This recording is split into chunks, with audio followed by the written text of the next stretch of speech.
After going down with a season-ending surgery, Zach LaVine has probably been replaced by Kobe White at this point, or at least for the remainder of this season.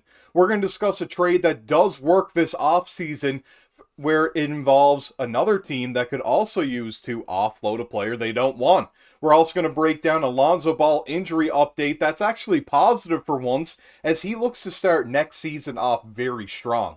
This is your host, Joey Mercer. This is another episode of Bulls Digest. Before we get into it there today, I just want to say that about 76% of you that watch these videos are not subscribed to the channel. So if you aren't already subscribed, make sure to go down below, hit that subscribe button, turn on the bell for notifications, and every single time we upload, you'll be able to stay up to date with our takes on the Chicago Bulls and everything that you need to know about them. So without further ado, let's get into the first topic there today, being a LaVine trade that works. So we've talked about so many trades going over this season before the trade deadline. We thought LaVine was basically already in LA with the Lakers, and no move was made. A lot of it had to do with the contract, but even more so I think it had to do with the injury that he sustained, and that they weren't really going to get much of anything out of him for the remainder of this year, and the teams that were inquiring were actually contenders, so it would have made a lot of sense to acquire a guy that was looking like he was going to miss a substantial amount of time, because I don't believe the out for the year surgery had just been out just yet.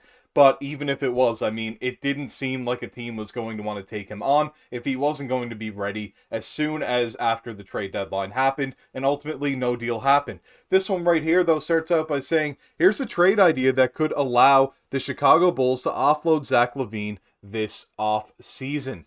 So, yeah, I mean, it says this trade idea may finally get Zach LaVine out of Chicago, and I believe that that's something that should happen. I mean, a lot of people are kind of mixed emotions and opinions on this. They're like, maybe Zach should stay, maybe Zach needs to go. The team has performed better without him, although that is really just this season, and he hasn't had a lot of help over previous years. But Zach LaVine also has essentially no playoff success or even playoff experience. I mean, it's only that one round really where he didn't even finish the entire round against the Bucks just a couple of years ago. So you're basing it off pretty much nothing when it comes to, is Zach LaVine a winning player?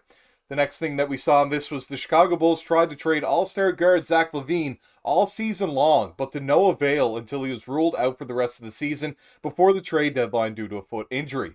Now all eyes will be on the Bulls front office regarding what moves they'll make or won't involving the former slam dunk champion. As Chicago learned this season, trading LaVine away despite his lofty numbers is a tricky endeavor. Between his seemingly one-dimensional game and massive salary, finding a deal that would give the Bulls equal value in return is difficult. However, this trade ideal from Bleacher Report's Greg Schwartz may do the trick. Now, that is accurate of Zach LaVine. I mean, he's not known as a very good defensive player, especially off-ball defense is especially poor. But I will say that he is a very good scorer in this league, and that really is where you're getting a lot of value out of LaVine, as well as a very high-quality three-point shooter. Now, they're saying to send LaVine to Brooklyn. In this trade proposal, Chicago would send LaVine to the Nets for a package of Ben Simmons, a 2029 first-round pick unprotected via Dallas Mavericks, and second-round picks in 2026 and 2028.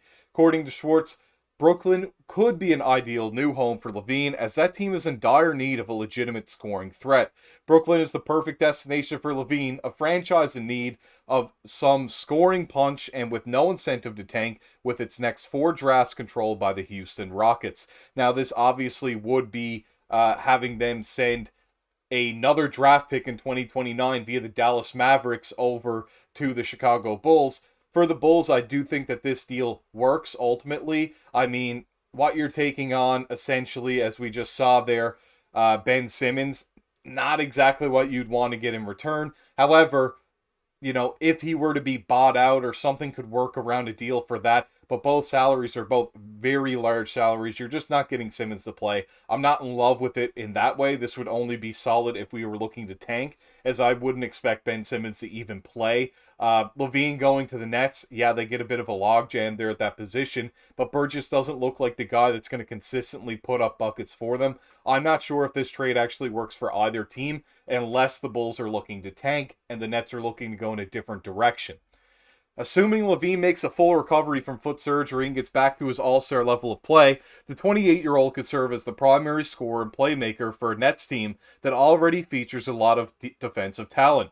If there's any concern about LaVine's ability to stop opponents, putting him in a starting lineup that features Mikal Bridges and Nick Claxton would help alleviate those worries. And now this shows that not a lot of research was done on Swartz behind there for Bleacher Report, because Bridges has actually taken a massive step back defensively and is below average this season on the defensive end. His metrics since leaving the Phoenix Suns have gone down crazily on the defensive side of the ball, and he's really stepped things up offensively, but he isn't as efficient as he was before. Mikal Bridges really has taken a massive step back overall this season and really isn't that guy. So he would have to take a, once again, step back to Zach LaVine if this trade were to happen. Claxton is a very good rim protector and defender, however, so that's really the only defensive threat. Besides, people forget Dennis Smith Jr. is one of the better defensive point guards in this league. He just can't really get things going offensively to stay on the court.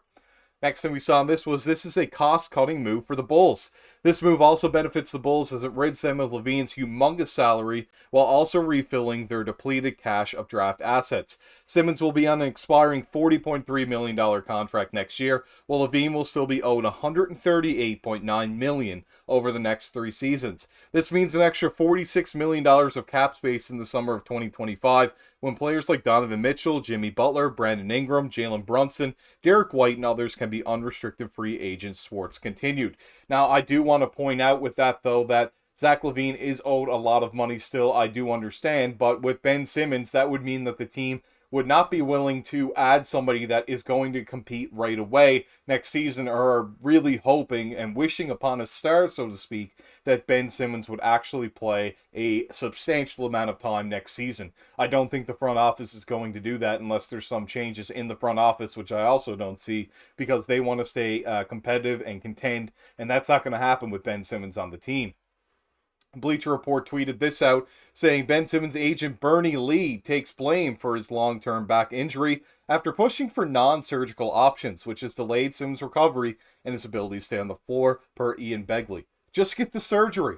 That's what needs to happen. If that's what it was, it's been about 3 seasons now where Simmons has hardly played any games, and it really needs to happen. He needs to get the surgery, needs to get back to where he was. I mean, this has prolonged things crazily. He probably would have been out for a year, but now he's been out for almost 3. I mean, he played 42 games last season. I think he's only played about 15 this year so far, and he missed all of the first season there when he was in a contract hole between the 76ers and the Brooklyn Nets. So you're not getting basically anything out of Ben Simmons there, and just have the surgery. That's ultimately what I have to say on this. If something like that were to happen and the Bulls were able to get some more value, then absolutely. But right now, I'm going to stick with this is not that great of an idea unless you're really desperate to get off of that Zach LaVine contract.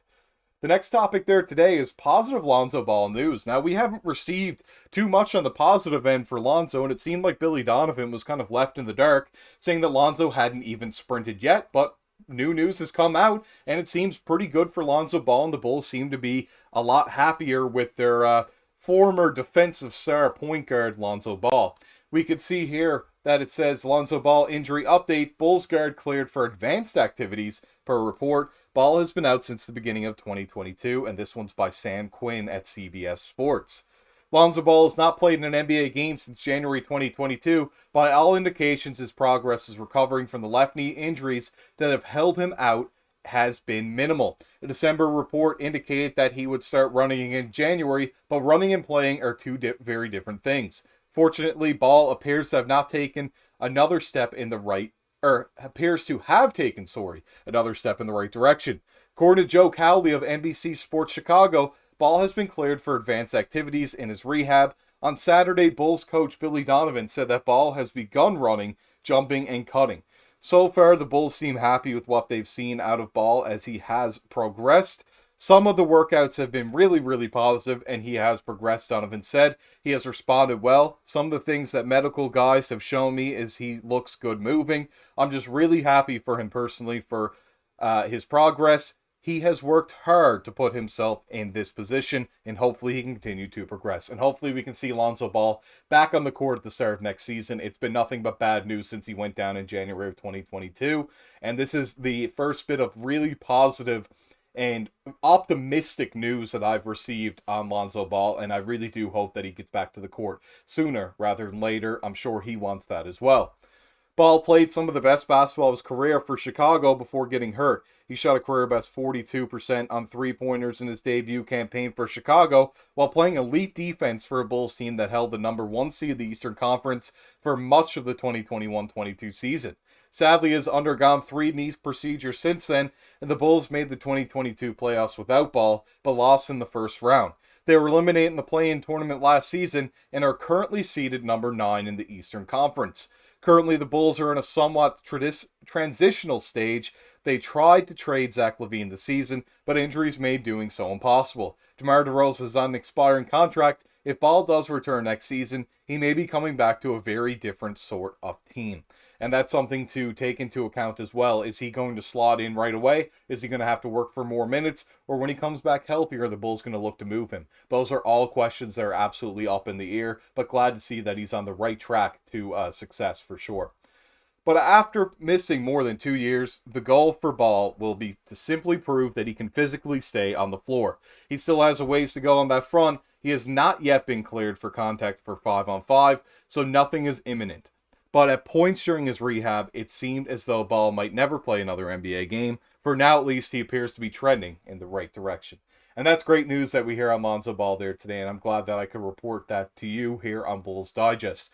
Let me know what you think about those two things. Let me know if you think that trade will work for the Bulls or even the Nets. And let me know what you think on Lonzo Ball's progress, and is that the best situation right now, or should he be further along, or do you think he's even going to come back and play in the NBA? Let me know about everything down below in the comment section. Make sure to like the video, subscribe to the channel, and I'll see you all in the next one.